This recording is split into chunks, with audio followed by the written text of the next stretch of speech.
Hold up ito, wag ka nang pumalag. Ako? Oo, dalawa lang naman tayo dito eh, bobo. Mamili ka, pera o buhay mo. Wala bang ibang choices yan? Ano to, exam, multiple choices?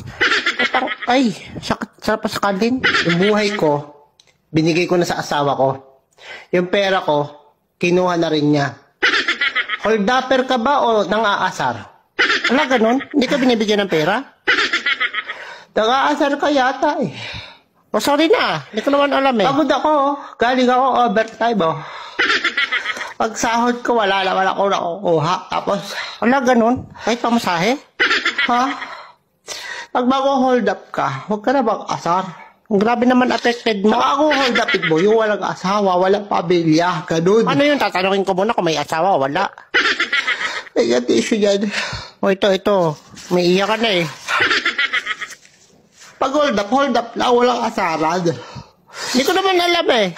Ang iinis ka eh. Sige, sa susunod tatanungin ko kung Sukan sige. mo, nabubuli ka pa eh. Nag-hold up ka na, nabubuli ka pa. Hindi ko nga sadya, hindi ko alam. Dalawang kaso yan. Wala ganun ba yun? Bullying and hold upping. Uy, totoo yun? Meron yata nun. Sige na, hindi na kita hold upin. Nahingan mo pa akong tiso. Sige na, Hayop. balis ka sa akin ko, nakakaliban-baran ako sa mukha mo. Ito na, paalis na. Hindi ko naman alam na under ang hayop ka eh.